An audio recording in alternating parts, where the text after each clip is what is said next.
ओम गणेश। जय श्री कृष्ण। कर्मकांड बाय आनंद पाठक में आप सभी का मैं सहृदय स्वागत करता हूं।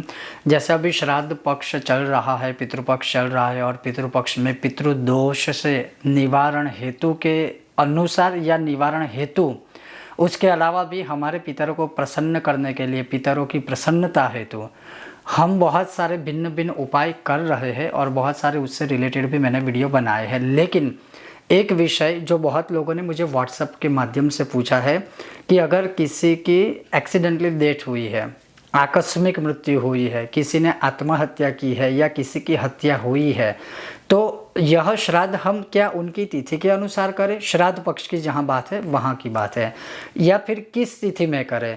तो उस तिथि का जो ज्ञान है या किस तिथि पर इस प्रकार से मरे हुए लोगों की मृत्यु जिनका हुआ है उनका श्राद्ध करना चाहिए और क्यों करना चाहिए, यह आज के इस विषय और वीडियो में मैं आपको श्रवण करवाऊंगा।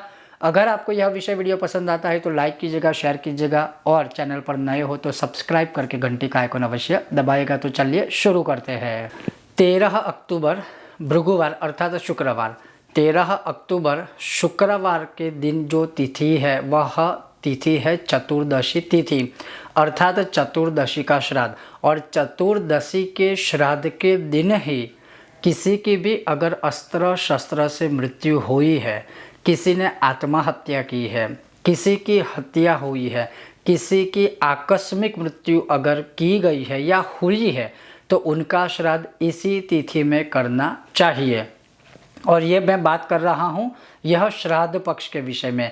उसके अलावा किसी भी महीने में जब उनकी जो तिथि होती है उन्हीं दिन उससे रिलेटेड कोई भी सत्कर्म या पितरों से रिलेटेड कोई भी कार्य करने चाहिए या दान धर्म आदि करने चाहिए।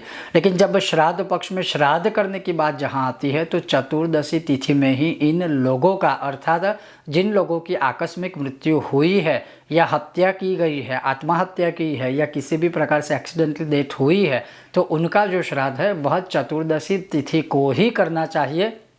शास्त्रों में इस विषय में बहुत कुछ लिखा हुआ है कि इस दिन अगर उन लोगों का श्राद्ध किया जाए, अर्थात अगर मैं कहूँ कि जिन लोगों की ऐसे मृत्यु हुई है तो सबसे पहले तो ये एक मन में संदेह रहता है कि क्या उनको मोक्ष मिला होगा, क्या उनकी गति हुई होगी, क्या उनकी आत्मा अभी भी भटक रही होगी, या क्या वह पितृ योनि में गए होंगे या प्रेत योनि में गए होंगे। तो जिनकी भी इस प्रकार से मृत्यु होती है वह अवश्य प्रेत योनि आदि में ही जाते हैं। और उनको प्रेत योनि से छुटकारा देने के लिए हमारे शास्त्र में जो श्राद्धादि जो विकल्प बताए हुए हैं, जो विधान बताए हुए, वह करने से ही वह प्रेत आदि योनि से छुटकारा लेकर पितरों की योनि में जाते हैं। और पितरों की योनि में जाते हैं तो अर्थात पितर देव के समान माने हैं, देव के समान माने गए हैं। पितर विष्णु रूपी ने और विष्णु पितर रूपी ने, अर्थात वह साक्षात पितृ के ही, साक्षात विष्णु के ही अवतार या उनका ही अंश माना गया है।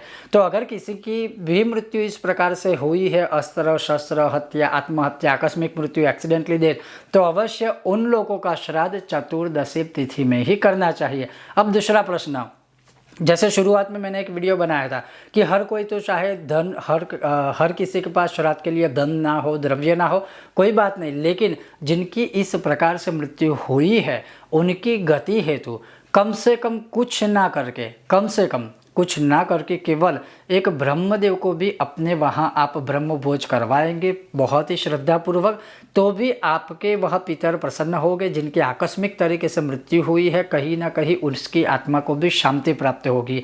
अगर यह भी ना कर पाए तो जो देव ऋषि पितृ मनुष्य तर्पण होता है वह तर्पण आधे पौने घंटे में आप स्वयं कर सकते हो, या फिर किसी विद्वान ब्राह्मण का सहारा लेकर अगर करवाएंगे या करेंगे तो अच्छा होगा। तो यह तर्पण करने से भी न केवल उनकी आत्मा को शांति मिलेगी अपितु आपके जितने भी पितर हैं उन सभी को भी तृप्ति प्राप्त होगी, क्योंकि तर्पण से तृप्ति प्राप्त होती है। तो कहने का तात्पर्य है ये सारी चीज़ें कर सकते हैं।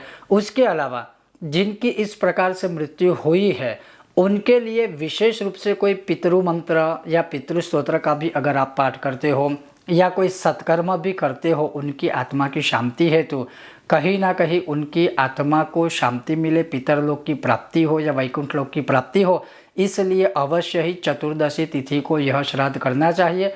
बाकी श्राद्ध हम करें ना करें, लेकिन अवश्य ही जिनकी मृत्यु इस अवस्था में या इस प्रकार से हुई है उनकी शांति के लिए अवश्य कुछ ना कुछ उपाय करने ही चाहिए। अन्यथा कभी कभी ये होता है कि अगर उनको ही गति नहीं मिलेगी तो पूरे परिवार को कहीं ना कहीं बहुत प्रकार के कष्ट भुगतने पड़ते हैं, और ये सत्य वचन है। तो कहने का तात्पर्य है कि जिन लोगों की आकस्मिक तरीके से मृत्यु हुई है उनका जो श्राद्ध है वह चतुर्दशी तिथि को ही करना चाहिए, जो इस वर्ष 13 अक्टूबर शुक्रवार को होगा। बहुत जल्द मिलते हैं नए विषय और वीडियो के साथ। देखते रहिए कर्मकांड बाय आनंद पाठक। ओम गणेश, हर हर महादेव, ओम पितृभ्यो नमः।